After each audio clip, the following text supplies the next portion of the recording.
All right, Steve Raymer, are you available? Here you go, right there. I'm coming up behind you, Jimmy. Oh boy, that's scary. I would like to turn it over to Steve Raymer, our program chairman, who's done a fantastic job over many years, not this year, but many years. Thank you, Jimmy. Well, before we go any further, I guess this is the point where I ask everyone to please turn off your phones and put that crunchy bag of chips and that nut goody candy bar away until afterwards. And then KJ is turning down the house lights to get us in the mood for what we're going to do tonight. I don't know if any of you remember the Sherlock Holmes radio plays that we used to do at the museum, but they were a big hit. Filled the place to capacity every year. And the popularity of those shows was due primarily to the energy, dedication, and charisma of the performers, all of whom were members of the Red-Throated League of the Norwegian Explorers, the Sherlock Holmes group. And two of those players are with us this afternoon. We have Karen Ellery right here. She's going to be doing the voice of Lady Georgina and Cadaver. Let's see, Maura Klein, the queen of the keyboard, is here.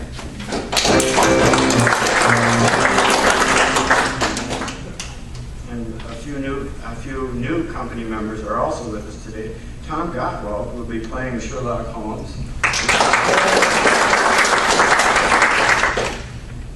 Kevin Carnahan is Dr. Watson. Professor Moriarty will be played by John Clemo. And John drove all the way from Bismarck to be here. John will also be playing the part of Albert. And finally, our Foley artist is Heather Edwards.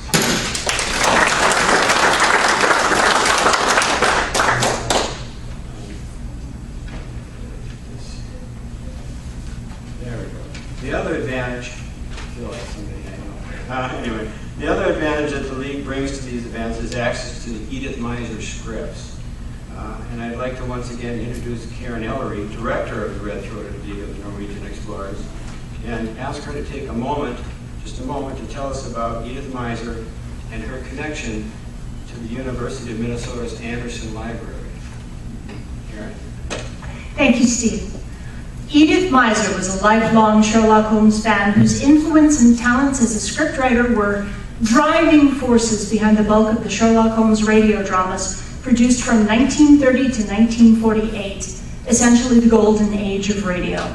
She created the Adventures of Sherlock Holmes radio series in 1930 and wrote every episode until the show went off the air in 1936. In 1939, she created the new Adventures of Sherlock Holmes radio series, starring Basil Rathbone and Nigel Bruce. It lasted until 1948. Meiser continued writing for a variety of radio and television shows, made guest appearances, and even went on to perform in more than 20 Broadway shows. In 1986, at the urging of another Holmes collector, John Bennett Shaw, Meiser donated her entire collection of scripts, letters, photographs, playbills, newspaper clippings, and recordings to the Anderson Library, which currently holds more than 60,000 Sherlockian artifacts. Or as Tracy Mumford of the BBC World Service described it, the largest gathering of material related to Sherlock Holmes and his creator, Sir Arthur Conan Doyle, in the world. The Red-Throated League is privileged to work with the Sherlock Holmes collections at the University of Minnesota Libraries to bring these wonderful scripts to life. We would also like to thank the Norwegian Explorers, our parent organization, for their continued support. We could not be here without them. The Explorers are one of the oldest continuously operating Sherlockian societies in the world, founded in 1948. And if any of you are Sherlock Holmes fans and might be interested in joining a society of like-minded folks dedicated to studying and enjoying the Holmes stories, please see me or our president, Tom Gottwald, after the show. Today's play, The Cadaver in the Roman Toga, was originally broadcast on November 9th, 1947 on the Mutual Network. It was sponsored by Clippercraft Clothes and starred John Stanley as Sherlock Holmes and Alfred Shirley as Dr. Watson. The announcer was Cy Harris. We'd like to dedicate this performance to our first responders and armed forces at home and abroad. Now, on the 34th annual Radio Daze event, let your fancy lead you freely down the hewn stone steps and into the ruins of Londinium, where mystery meets history, and Holmes holds the lantern and the answers.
From New York, the makers of Clippercraft Clothes for Men and 924 leading retail stores from coast to coast present the world's most famous detective, Sherlock Holmes.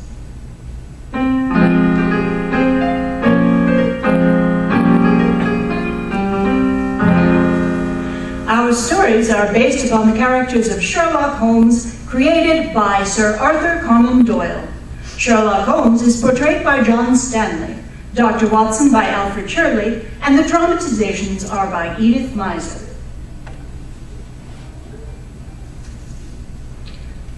Once again, we find ourselves in front of Dr. Watson's crackling fire. Just a moment, Ms. Harris, till I put on a fresh pine knot so our listeners can really hear it. That's the ticket. Go ahead, Ms. Harris. Outside, a cold white autumn mist shrouds the black tree skeletons. But inside, we sit warm and cozy and ready for another of Dr. Watson's fabulous Sherlock Holmes adventures. What's it to be tonight, sir? Your conversation of white shrouds and skeletons brings to mind one of the most bizarre problems we have ever undertook to solve.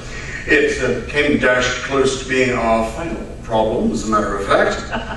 Sounds promising. Nothing I like better than hearing about Holmes in a tight spot. And whenever our adversary proved to be the notorious Professor Moriarty, it was generally a very tight spot. Professor Moriarty? Wasn't he the man Holmes referred to as the Napoleon of crime? The same.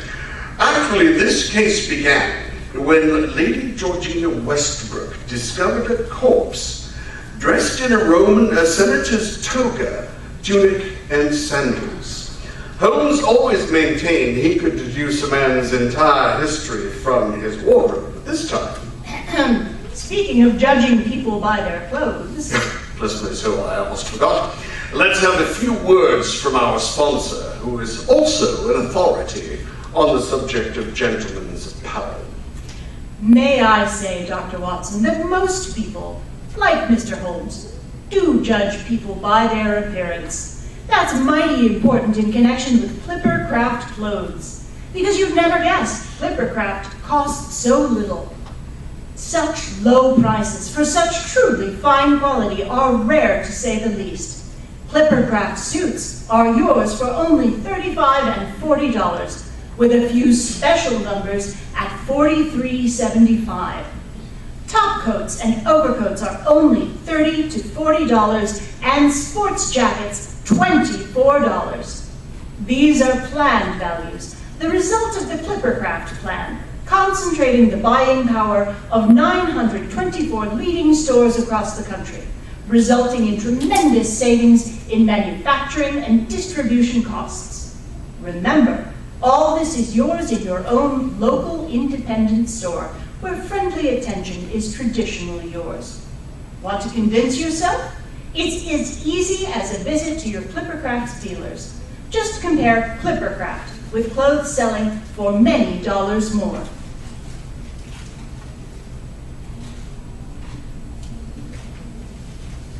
And now, Dr. Watson, to get back to the gentleman in the toga. Right, Miss Harris. It all began on a freezing morning. My first view of Baker Street presented a dispiriting glimpse of icy streets falling between the dun-colored houses. I donned my carpet slips, my oldest trousers, and a well-worn bathrobe with a firm intent of enjoying a placid breakfast and settling myself in front of the fire for the rest of the day. I had no sooner opened our sitting room door, however, when I caught sight of Holmes tramping about, swearing to himself, and tossing a shiny golden coin into the air. Confound it, if I could only lay my hands on the villain. Morning, Holmes. What seems to be the difficulty today? Difficulty. Moriarty is back in business. Only this morning, Mrs. Hudson received this coin. Here, take a look at it. Handsome gold sovereign. He's flooding the town with them. Great Scott. Don't tell me Professor Moriarty, the greatest criminal in Europe, has turned philanthropist. No such luck. That coin, Watson, is counterfeit. A brilliant job, more's the pity. Well, at least he hasn't been indulging in murder, arson, or any of his more serious crimes. Serious? You think flooding the country with counterfeit coins isn't serious, Watson? Do you realize what this will do to the value of the pound? By Jove, of course. Holmes, that's our doorbell. Tell Mrs. Hudson I'm not at home. But Holmes? I'm not accepting any tuppenny halfpenny cases. Not while Moriarty is threatening the credit of the Empire with his fraudulent gold pieces. Coming. Which of you two gentlemen is Mr. Sherlock Holmes? My friend over there has that honor. Whatever it is, I'm busy. But this is terribly, terribly important. I don't know what to do. He's dead, you see. Dead men do not interest me. Couldn't you inform his relatives? That's just it. I don't know who they are. I don't know who he is. I don't even know when he died. Albert, he's my assistant, says it must have been over 1,000 years ago, but there's not the slightest sign of decomposition. Oh? On the other hand, until Albert and I broke through this morning, no one had been in that room for centuries. What room? The Roman baths. I discovered them, you know. The bricks are undoubtedly ancient Roman. Even the cadaver was clad in a senator's toga. Genuine, I assure you. We found him in there, in one corner. Let's get this straight. You found a fresh corpse dressed in a Roman toga in some Roman ruins that have been buried for centuries? Oh, yes, Mr. Holmes. Watson, what are you waiting for? Bring this lady a chair. But you said you were busy. Don't be irrelevant. This sounds interesting. Oh, very well. Won't you sit here, Mrs. Oh, I'm sorry. I'm afraid I forgot to introduce myself. Here's my card. Read it for me, Watson. Lady Georgina Westbrook, President, L&WA Association. That means London and Wessex Archaeological Association. Of course, of course. I remember hearing the Corporation of London had engaged you to investigate some ancient Roman remains, which you discovered in the Billingsgate section. That's right, Mr. Holmes. They're under the basement of the coal exchange in Lower Thames Street. Alfred and I have been burrowing away down there for over a month. This morning we broke through the final bit of brickwork and emerged into a large subterranean chamber.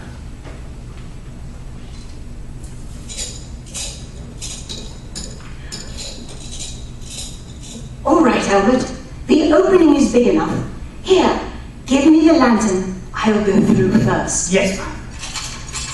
Why, Lady Georgina, your hand is shaking. Is it any wonder? I'm excited, Albert. Oh, careful. Don't tear your clothing.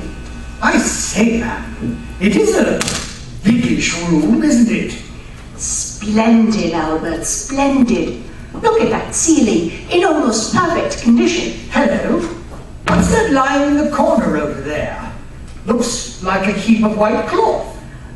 No, there's a leg sticking out of it. Good Lord, it's a body. Well, we best have a look at it, ma'am. Yes, careful, don't touch it. Don't touch anything. What's that white thing he's got on? It's a toga, Albert, a Roman toga. It's sopping wet, ma'am. If you ask me, he's been drowned.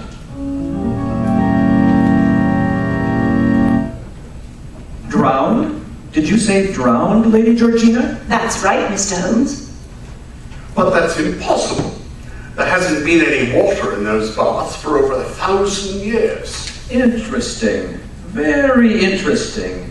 Tell me, Lady Georgina, what was the condition of the air in that chamber when you broke in? Stale? Vitiated? No, Mr. Holmes, it was quite fresh. That's curious now that I think of it, because there was no other entrance to the room except the one we'd come through. The doorway to the rest of the baths was filled by a great heap of bricks and rubble. You were unable to identify the corpse? As a matter of fact, we didn't do any further investigating. Albert was quite overcome by the sight of the body. I'm afraid he's never had a very strong stomach since the time the mummy disintegrated in his arms while we were working on those pre-Hellenic excavations in Crete. I sent him home and came straight here to consult you. You mean you left no one behind to guard the body? No, Mr. Holmes. Where's my hat? Where's my coat? Watson! Don't just stand there. There's no time to lose.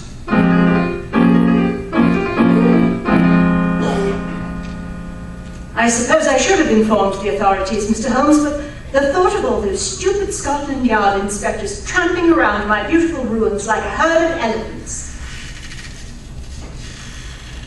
Why do basements have to be so damp and depressing? Oh, careful here. This is where we started to dig. I left a couple of dark lanterns burning. Here they are on that packing case.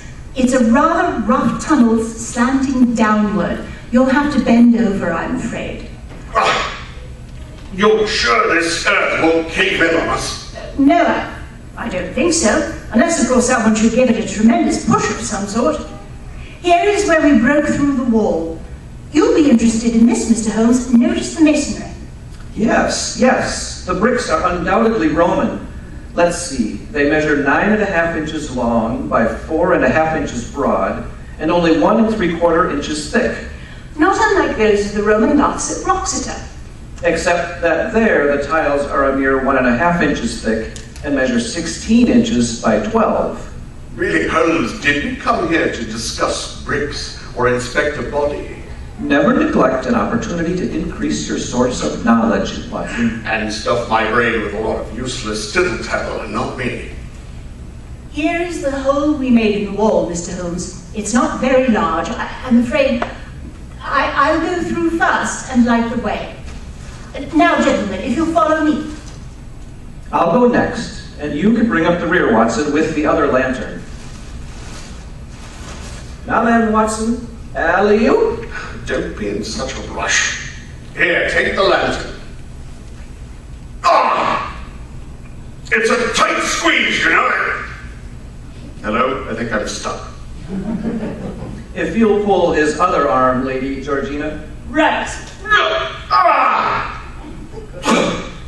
Glad to get out of that. I told you you should go on a diet, Watson. Just because you are satisfied to look like a walking skeleton? Hello, this is a gloomy-looking spot. More like a tomb than the sort of place one thinks of as an elegant Roman bathing establishment. It certainly is more like a tomb at present, complete with the remains of the deceased. Although how he was able to insinuate himself into this chamber. Yes. A superficial survey of the walls and ceiling certainly show no sign of any recent entry, except by the way of the hole through which we just dragged Watson.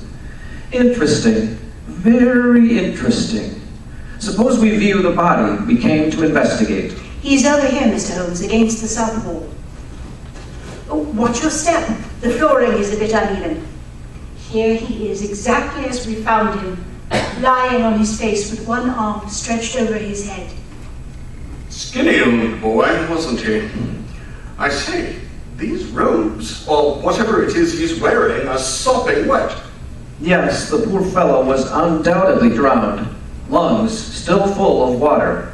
Extremities icy, rigor well advanced. He's been dead 6 to 8 hours, wouldn't you say, Holmes? Not necessarily. The floor he's lying on is extremely cold. Also the air. Of course, the really fantastic part of the whole picture is the man's raiment. That tunic and the toga with the wide purple stripe. Even the thonged sandals are the authentic garments of an early Roman senator. So I see. So I see. Whoever this person was, he was thoroughly at home among Roman customs and manners. The ring of office on his outstretched hand is undoubtedly authentic. Oh, yeah, Holmes, you don't actually believe this genuine Roman senator who got himself drowned in this room and managed somehow to stay in this state of preservation? No, Watson. There are several obvious flaws to that theory. In the first place, although the costume is authentic in line, cut, and drape, the woolen fabric of this toga was woven not on an ancient hand loom, but by a modern machine. Second, the liquid in which the gentleman was drowned would have evaporated in a short time, even in very stale air.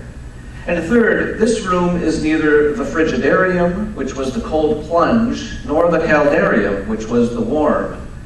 No, judging by the recessed benches built into the walls, this room was the sudatorium, or vapor bath. But of course, Mr. Holmes, why didn't I think of that? But good Lord, then how was he drowned? And why? Suppose we turn the victim over, Lady Georgina. His identity might give us the answer to those questions. Right, sir. Easy. By Jove, he looks even more Roman from this side. That nose, those hawk-like features, like some rapacious old Caesar on a Roman coin. A rather accurate and appropriate description, my dear Watson. Yes, this, unless I'm very much mistaken, is Brutus Octavius Bainbridge, the world's greatest numismatologist. You mean the coin expert? Of course. I thought the old fellow looked familiar. I've heard he often wore Roman dress when he was lounging around the home. So that part of our mystery has a perfectly normal explanation. Don't be too disappointed, Lady Georgina. There are several other little questions to be cleared up, the answers to which may be rather more exciting than you anticipate. What do you mean, Holmes? Well, for one thing, Mr. Bainbridge disappeared very suddenly from his home one night a little over 2 months ago. About a fortnight later, the British Isles began to be flooded by an extraordinarily clever counterfeit sovereign. By Jove! I pointed out to Scotland Yard that there might possibly be a correlation between the two occurrences. You mean Mr. Bainbridge was a counterfeiter? I mean, as the greatest living authority on coins and coinage, he was undoubtedly kidnapped by a band of unusually daring counterfeiters and forced to assist them in their work. I thought you might possibly come to that conclusion, Mr. Holmes. Great Scott, that voice! Where does it come from? Over a hidden speaking tube of some sort, I imagine. But who is it? Unless I'm very much mistaken, that voice belongs to my arch adversary. Greetings, Professor Moriarty. So, now you've taken up counterfeiting? Have I destroyed so many of your activities that you're running short of funds? I've warned you repeatedly, Holmes, that you're getting to be a nuisance. Surely you must have realized how dangerous that can be. But my dear Professor, surely you must realize that danger is the breath of life to me. This time, Holmes, you've overreached yourself. On the contrary, Moriarty, it's you who have gone too far. Watson, get Lady Georgina out of here. I'll keep talking to give you a chance to escape. Was it necessary to kill Bainbridge after you'd finished picking his brains? Not necessary, my dear Holmes, but expedient. We drowned him. I wonder if Dr. Watson can guess why. Dash if I can. Why not shot or strangled? What's this all about, Holmes? Get out of here, Watson. And leave you in danger? I guess not. You see, Dr. Watson, drowning would serve two purposes. It would eliminate Mr. Bainbridge, and it would provide a tasty lure for Mr. Sherlock Holmes. What do you mean? I knew he'd never turn down an investigation involving a corpse in a toga, ostensibly drowned in an ancient Roman bath. Watson, if you have no regard for your own safety, at least have the presence of mind to get Lady Georgina out of here. Dashed if I understand what's going on here. Oh, you will, Lady Georgina, you will. Sorry to have to execute you too, but I'm afraid you signed your own death warrant when you sent for Mr. Sherlock Holmes instead of Scotland Yard. I rather thought you would, you know. Oh well, this is what comes of associating with anyone who is foolish enough to think he can outwit Professor Moriarty. Look here, you old blunderbuss. You needn't think you can bullyrag Sherlock Holmes. Or me, like. Oh no? Great Scott, what was that? I rather imagine one of the good professor's hirelings has blown up the entrance to Lady Georgina's tunnel. You mean we're buried alive in the sepulchre? Just like Aida and her young man. Isn't it romantic? You might try singing yourself to death as they did. Such a waste of time, I always thought. What a pity Mr. Bainbridge won't be able to join you. You'd have made it such a jolly quartet. That's torment, eh, Holmes? Looks like we're entombed in this blasted place until Lady Georgina's assistant turns up tomorrow morning and finds the tunnel caved in. Tomorrow, my dear Watson, is Sunday, and the day after is a bank holiday. Better blow out one of the lanterns and save it for later. But this is terrible, Mr. Holmes. We'll be asphyxiated by the time Albert arrives. I doubt it, Lady Georgina. There's a very faint movement of air. Fresh air. Icy fresh air. If you will wet a finger and hold it up, you'll notice what amounts to a slight breeze. No, I doubt that we shall die from any lack of oxygen. We may very well perish, however, from cold and exposure. It doesn't take long to freeze to death in this temperature. You needn't be so confounded cheerful about it, Holmes. Don't interrupt, Watson. As I was saying, we may very well expire unless we can discover how Mr. Bainbridge's body was brought into this room. What good will that do? Any passageway large enough to permit the entrance of this corpse will also serve as an exit for Lady Georgina and myself. You, Watson, may have a bit of trouble. You go to places. But Mr. Holmes, what passageway could there be? As you know, the architecture of the ancient Roman baths was fairly identical. There was obviously only one doorway into this vapor bath, and that's blocked by a great fall of earth and bricks. But aren't you forgetting, Lady Georgina, the small, unseen, tube-like passage that invariably ran under all the rooms, excluding the cold plunge? Of course, the hypocaust. What in thunder is a hypocaust? A smallish tunnel lined with red tessellated paving, which ran from a furnace outside the buildings under all the principal rooms of a Roman bath. If we can discover some loose tiling in this floor, we may thank the ancient Romans for inventing what our poor backward civilization improvement, namely central heating.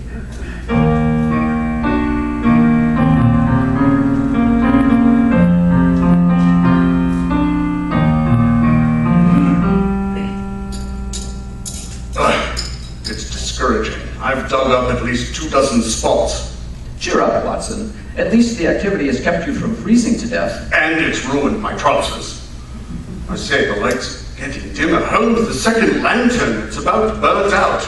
Keep digging, Watson. It's our only chance. Mr. Holmes, could you come here a minute?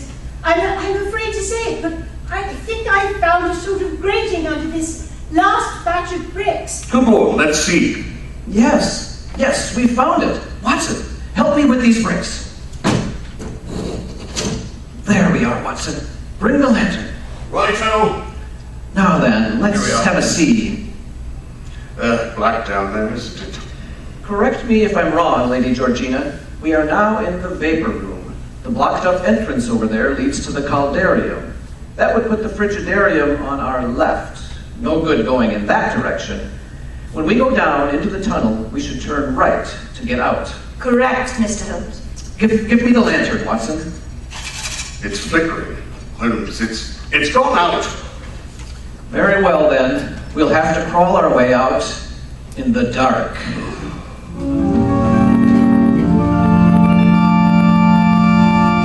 I feel as if I've been crawling like a snake for hours. Stop complaining, Watson. At least we're not sealed up in that vault. Maybe not, but I can't say this is any great improvement. There's a shallow pool of water here. How jolly. I could use a bath. Only I'd just as soon not have ice water, you know? Save your breath. How are you coming, Lady Georgina? I'll manage. Ah! Now what? Something ran over my hand. Probably a sewer rat. Delightful. Maybe we could take it home for a pet. Quiet, Watson. I think we've reached the end of the tunnel. Yes, it opens out. You mean I can finally get up off my stomach? Yes, give me your hand.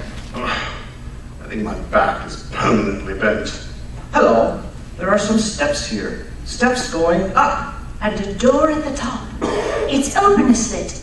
There's light. Follow me and be very quiet. Better have your revolver handy, Watson. Easy now. Let's take a peek through the crack before we open the door. Large, bare-looking place. What's all that machinery? Those are melting furnaces, presses, and rolling machines. And on the far side are the acid and water baths in which Bainbridge was undoubtedly drowned. In short, you see before you a very complete mint for the making of counterfeit money. Mr. Holmes, who is that sinister-looking man stepping out of the shadows? He's adjusting a jeweler's magnifying glass in one eye. Now he's hunched over a pile of golden coins. Good Lord, his head oscillates from side to side like a snake. Enjoying the fruits of your labor, Moriarty? You! Holmes! You didn't expect us to return your call quite so promptly, eh, Professor? Don't bother to reach for that acid. Watson has you covered. Better put your hands up. That's right. Now if you'll come around that table slowly. That's right. I have a little present for you. A pair of bracelets that... Holmes, he's going through the window! Shoot, Watson! Shoot, confound it! I can't. Why not? Well, blast it all! You rushed me out of the house in such a tizzy this morning, I forgot to slip my revolver into my overcoat pocket. Don't look so crestfallen, Watson. I'm rather relieved we didn't get the handcuffs on the professor. Once he's safely behind bars, I'll have no opponent worthy of my talents. I should probably die of sheer boredom. You mean sheer conceit.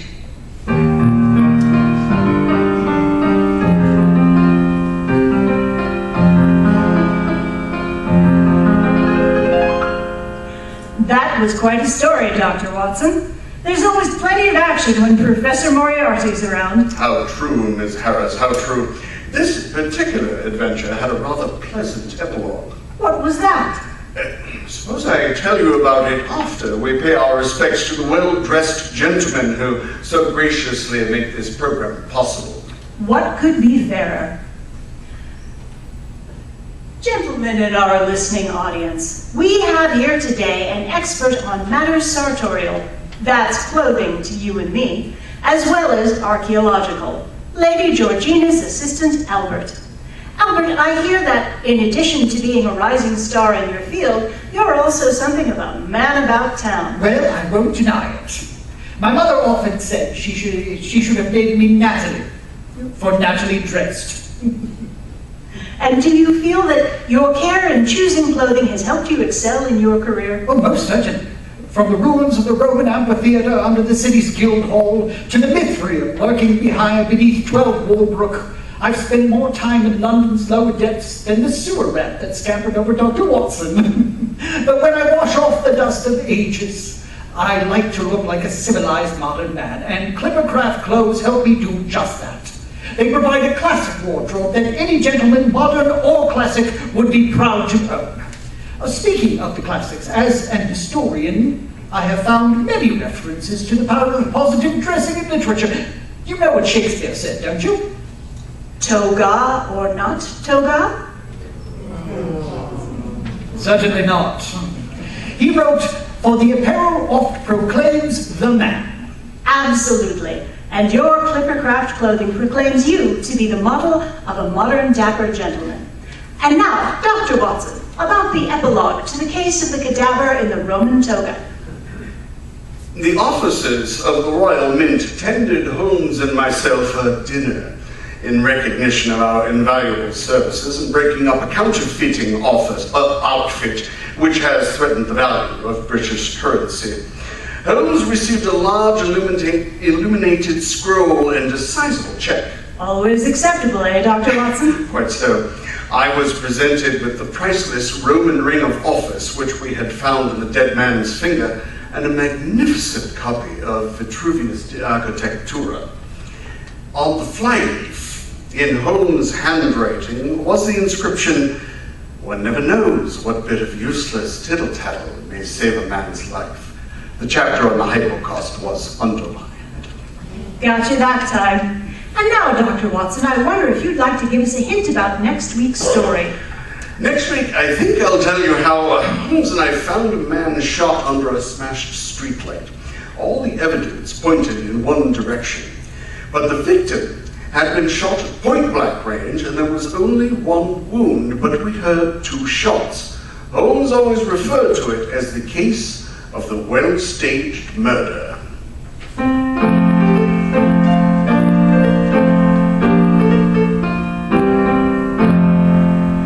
The makers of Clippercraft clothes and 924 leading stores from coast to coast have brought you another in the new series of broadcasts featuring the world's most famous detective, Sherlock Holmes.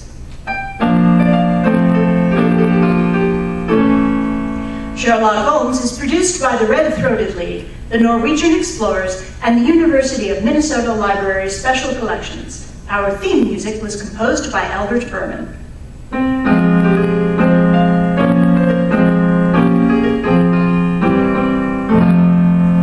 If you don't know your Clippercraft dealer, write Clippercraft, 200 Fifth Avenue, New York City. Be sure to listen next week to Sherlock Holmes in the case of the well-staged murder.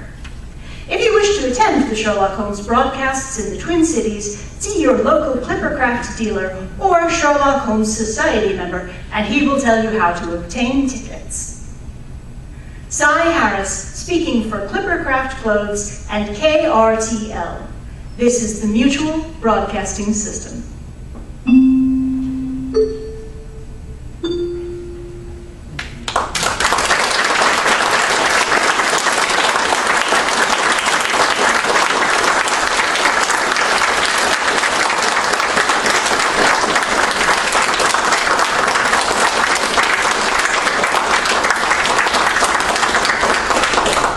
one for Karen Ellery.